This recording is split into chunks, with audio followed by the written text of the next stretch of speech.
second in a trilogy. The third one isn't written yet. It's up here. I know what it's going to be. I know what's going to happen. I just haven't sat down and wrote it yet.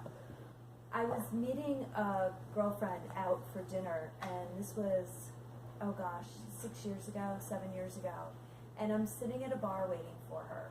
And there's these two ladies. We live in a very small town. And there's these two ladies sitting next to me. And I'm watching TV, just kind of getting aggravated because my friend's late. And they start talking about a third friend of theirs whose husband is cheating on them. And the big debate is, do we tell her, do we not tell her, and I'm listening to these two, and of course me, I want to turn on and go, of course you tell her if you're her friends.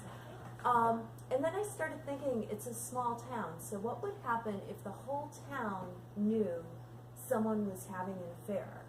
And that's how Maximum Mayhem was born. And published Maximum Mayhem, went out, bunch of folks read it, and I get massage therapy once a week, not because I'm self-indulgent, but because I get migraines, and it relieves migraine pressure. And my massage therapist said to me, you can't end it there. I love Maxie and Zach, you have to write another one. And I kind of went, no, I don't want to, blah, blah, blah. And then went on vacation with my parents and saw this whole thing, and my husband and son, and saw this whole book just play out in my head. And that's where Maximum Trouble came from. So the first book takes place in a shoreline town referred to as Mayberry, but I'll tell you, I will share a secret here. It's actually Old Saybrook. But don't tell anybody that. And this one takes place on the island of Aruba. And I actually use Aruba. So let me get to a little bit more into Maxie and Zach. We start off this story with Zach, and then I'll do the description of Maxie. Moist droplets of fluid compressed along Zach Brady's hairline as the reverberation of his work boots clamor against the metal stairs within the tight, dank space. He moved with purpose towards the lit exit. With force, he thrusted the door open. Bright sunlight reflected up across the colossal pavement. The heat hit his body with full force. Zach put on his aviators and waited a moment for his eyes to focus. To his right, a massive military jet saddled up to the hangar he exited. On the left, a field bordered by electric fencing. Total exposure. His destination lay in front. The two-story brick building with a metal connector to a hangar. No planes visibly attached, all doors and windows shut tight. He sucked in a deep breath. On the exhale, all his attention focused on the path he considered necessary to take. With shoulders back and head held high, he started to walk in the direction of his objective. "Excuse me, sir," Zach swore under his breath. "May I see your—" He turned in the direction of the young military police officer. The MP's eyes moved up and down his dated uniform. Zach waited. The MP raised his hand to a salute. "I'm sorry, sir. Please continue." Zach dismissed him with a quick salute. Without a word, he resumed his trek.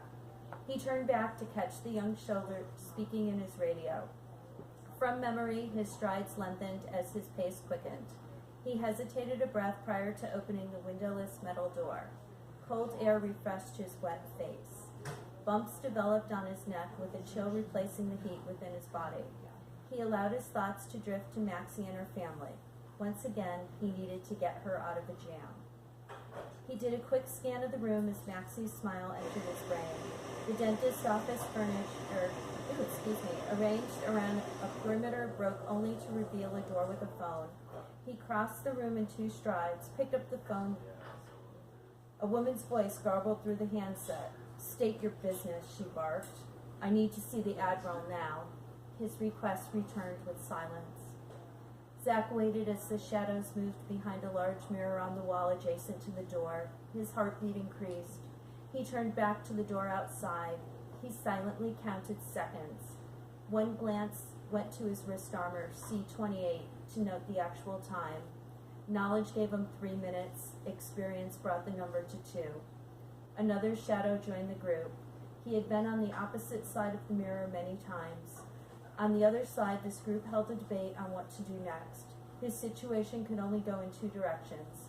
Either he meets with the Admiral or is under arrest. He couldn't see the man, yet he knew the MP he met crossing the tarmac stood on the opposing side of his escape. Both scenarios possessed the same level of pressure. He had been thrown in the brig before and hadn't much liked it. He needed to move. So he paced out 10 strides from the corner to corner within the confines of the room. He started on a diagonal, changed to walk the perimeter, all the while exercising the same step count. He inhaled and exhaled to the rhythm of his steps, arms tucked against his body, although at each corner he wiggled the fingers on each hand. He observed more shadows in the mirror. Now an outline he recognized, broad shoulders, thick torso, with a slim pointed device coming off the right side. Crap, he muttered aloud. His body involuntarily let out a jump at the door buzzer. He entered to expectations. Military police flanked both sides of an older, attractive female. She stood with a well-practiced look of neutrality on her face. Zach folded his hands in plain view. He stood military at ease to wait for her to speak. A military police officer moved behind him to block the exit. The other stayed at attention next to the female, hand resting on his sidearm. "We've been waiting for you, Mr. Brady," the woman said. "Boys, please escort our friend to the Admiral's conference room." The two men moved to either side of Zach. "Oh, and make sure he is relieved of his weapon prior to entering the secured area." He felt a hand slip down his back as the pressure from his firearm disappeared. They patted down the sides to remove another gun and a knife from his boot. One of the MPs commented "nice" as the other displayed the weapon.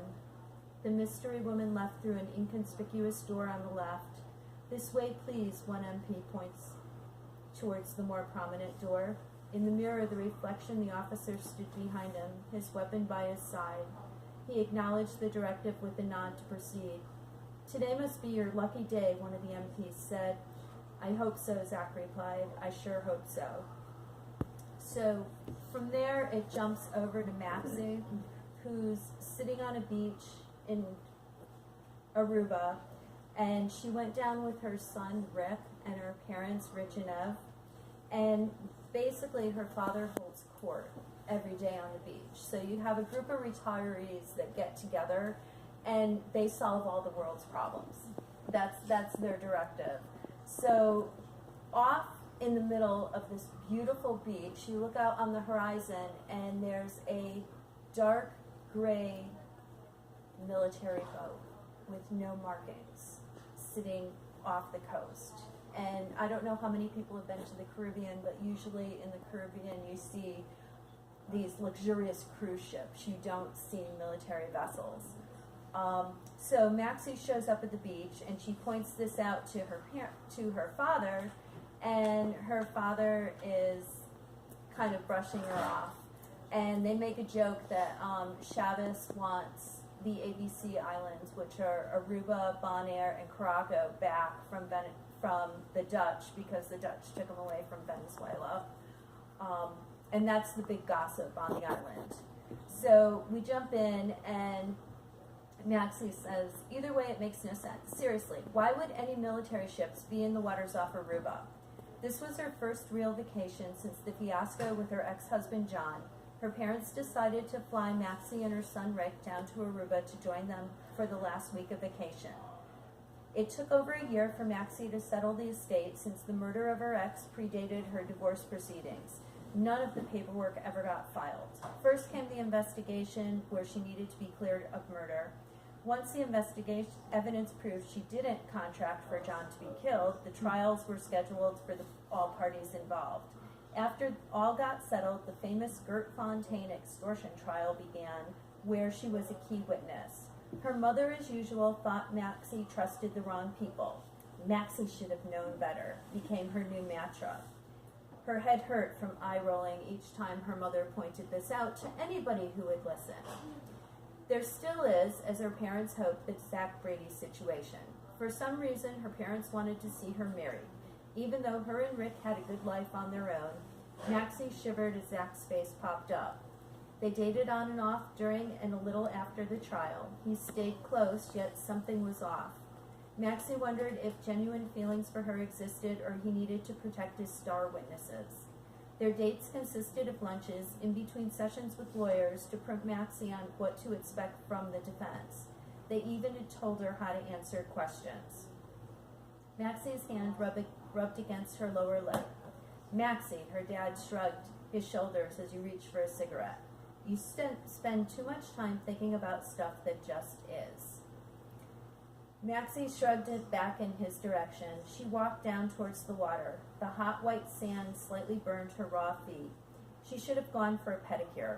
Watching the waves let her mind wander. If the sweet ocean smell, the sun reflecting off the water, and the occasional hot bodies couldn't take her to another place, she couldn't see what could. I need a distraction. She stood at the water's edge and let the waves roll over her chipping purple toes. The ship now turned sideways, and although a flag appeared clearer, she didn't have a clue about which country it belonged to. She decided to walk downtown. The turquoise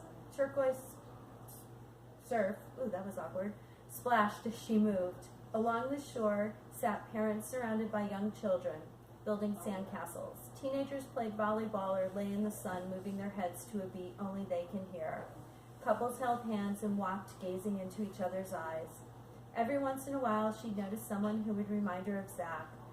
Whether it's an older male sporting a six-pack abs and jean shorts or a 5 o'clock shadow on an angular face, parts of him always seemed to surround her. Oh, puke, she commented as she passed a couple intertwined, lips passionately locked together, standing by the water.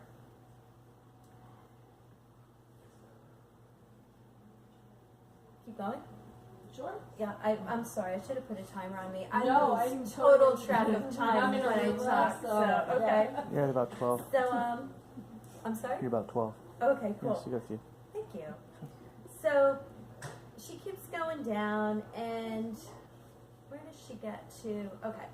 So she walks past the rentals, banana boat rides, the topless sunbathers, and finally arrives at the Marquee Resort. She cuts up across the beach to walk to the pool area, eyes straight ahead, focused on the giant terracotta water cooler. She reached over, selected a paper cup, and filled it like a guest at the resort. She had strolled with her mother earlier, who shocked her when she did the same process. What are they going to do, check my bathing suit? Eb said while laughing. It's only water, Maxie. The boat out there is Afghanistan, she overheard someone say. Didn't realize they had a navy, another answered. Me neither. Makes you wonder where our boys are. She couldn't see the man speaking, but noted the one who identified where the boat was from had a slight English accent. Probably in the Persian Gulf, wouldn't you say? The other man didn't respond. Maxie chugged her water, threw the cup in the barrel, and headed to the beach. Her eyes drifted to the gray boat, each time appearing closer. She noted the boat itself, minus the markings, could easily be mistaken for a United States Navy vessel. Both had the same boring gray color, the same intimidating steel design, and the memory of visiting her brother, Commander Pete Malone, at one of his many stations came flooding back, the same forbidding present. Out there is not a friendly boat, she noted as her pace quickened.